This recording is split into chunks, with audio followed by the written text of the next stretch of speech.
आदाब, नमस्कार। आप देख रहे हैं अज़हर न्यूज़। आपके साथ हूँ मैं मोहम्मद इकबाल ख़ान। आइए एक नज़र डालते हैं आज की ख़ास खबर पर, जो कि मध्य प्रदेश के दो बड़बोले मंत्रियों से जुड़ी हुई है। हाल ही में 6 फरवरी को मध्य प्रदेश के एक राजस्व मंत्री ने सीहोर जिले की इछावर तहसील के अंदर मध्य प्रदेश की लाडली बहनों को धमकाया था। अब कल फिर उन्होंने कार्यक्रम के दौरान कहा है कि प्रदेश के अंदर रिश्वत आम हो गई है, यहाँ तक कि कलेक्टर भी पैसे लेते हैं।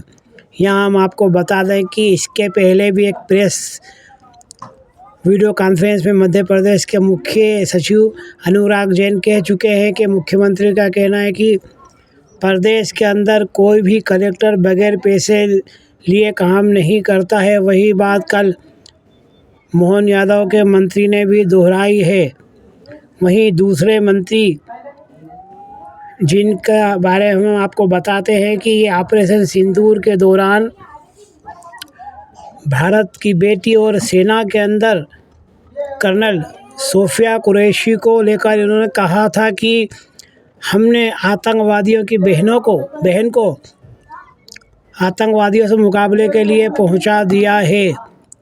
और अब जब मामला सुप्रीम कोर्ट पहुंचा और इनको अपनी कुर्सी जाते हुई दिखी तो ये बार बार माफ़ी मांग रहे हैं, गिड़गिड़ा रहे हैं, जबकि इनकी सुनवाई 9 फरवरी को सुप्रीम कोर्ट में होना है। इसके पहले इन्होंने कल फिर एक बार माफ़ी मांगी है। आइए क्या है पूरी घटना, अब हम आपको विस्तार से बताते हैं। कर्नल सोफिया कुरैशी को लेकर दिए गए विवादित बयान पर मध्य प्रदेश के जनजातीय मंत्री विजय शाह ने शनिवार को चौथी बार माफ़ी मांगी है। इंदौर में मीडिया को बुलाकर मंत्री शाह ने लिखा हुआ पत्र पढ़ा। ये चौथी माफ़ी तब आई जब 48 घंटे बाद यानी 9 फरवरी को सुप्रीम कोर्ट में सुनवाई है। इसमें तय होना है कि मंत्री शाह पर मुकदमा चलाया जाए या नहीं। सुप्रीम कोर्ट ने सरकार से पूछा था कि वो अभियोजन के मंजूरी के बारे में निर्णय लेकर कोर्ट को बताए कि वो तैयार है या नहीं।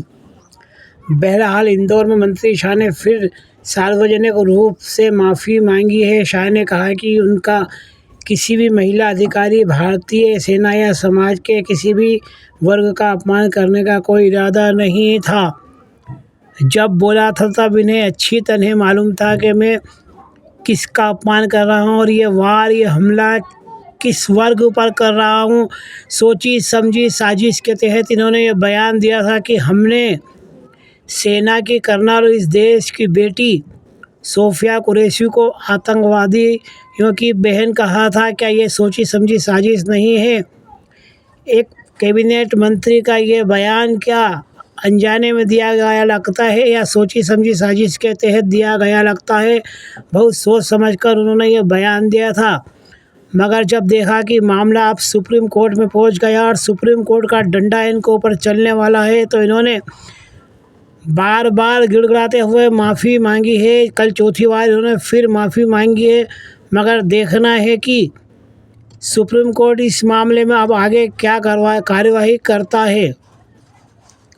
वहीं दूसरी खबर हम आपको बता दें, जो कि मोहन यादव के एक मंत्री ने कल फिर अपने बयान में कहा है। आइए क्या है कुछ घटना, पूरी घटना, इससे भी हम आपको आज अवगत करा देते हैं।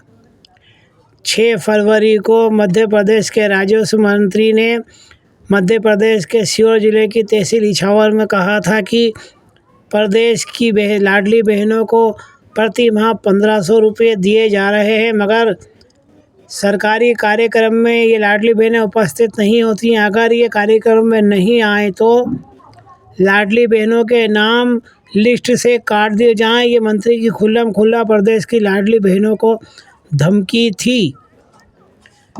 कल फिर इन्होंने ऐसा ही बयान दिया है।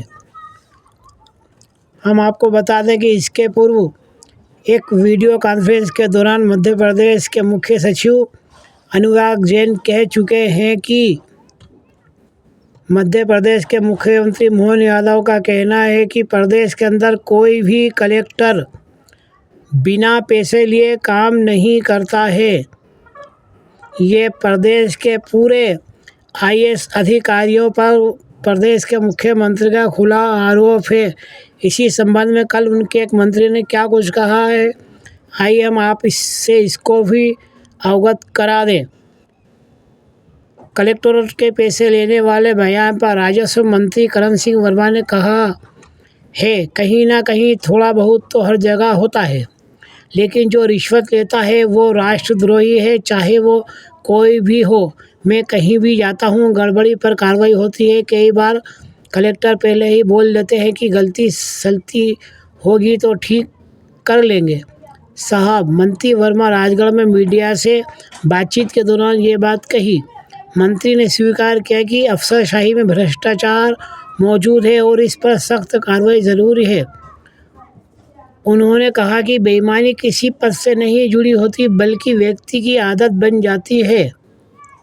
चाहे किसी को मंत्री बना दिया जाए, तहसीलदार बना दिया जाए या मजदूरी करने भेज दिया जाए, बेईमान व्यक्ति अपनी आदत नहीं बदलता। मंत्री ने दावा किया कि कई तहसीलदारों को उन्होंने निलंबित किया है। राजगढ़, आष्टा और सिवनी जैसे स्थानों पर सीमांकन और अन्य मामलों में कार्रवाई की गई है। उन्होंने कहा कि कुछ कलेक्टर ये कहकर जिम्मेदारी टाल देते हैं कि थोड़ी बहुत गलती सुधार दी जाएगी, लेकिन वे इस सोच के पक्ष में नहीं हैं।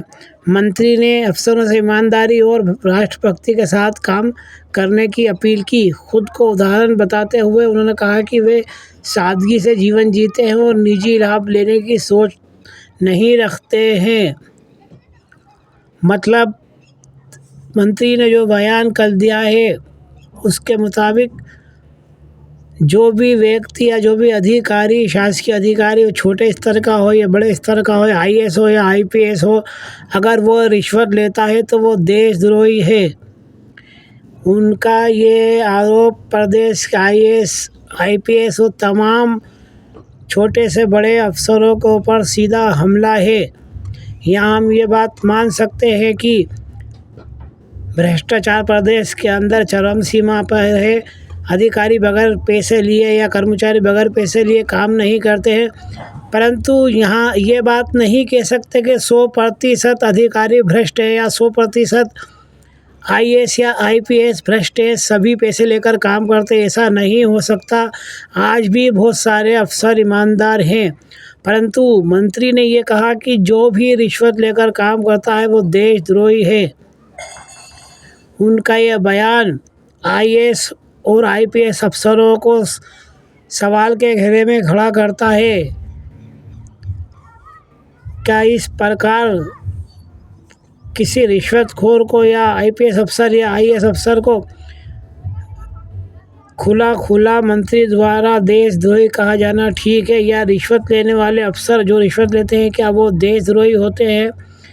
जहाँ तक सवाल है सिस्टम के अंदर भ्रष्टाचार का, उसको ख़त्म करने की ज़रूरत है, परंतु इस तरह मंत्री द्वारा आईएएस अफसरों को खुला कटघरे में खड़ा करना क्या ठीक है? हमने सोचा कि ये खबर काफ़ी दिलचस्प है, इससे आपको हम रूबरू करवा दें। आप देख रहे हैं अज़हर न्यूज़ और आपके साथ हूँ मैं मोहम्मद इकबाल खान। अगर ये वीडियो पसंद आई हो तो इसे लाइक कीजिए, सब्सक्राइब कीजिए और शेयर कीजिए। फिर ऐसी किसी वीडियो से मैं आपसे रूबरू होऊंगा।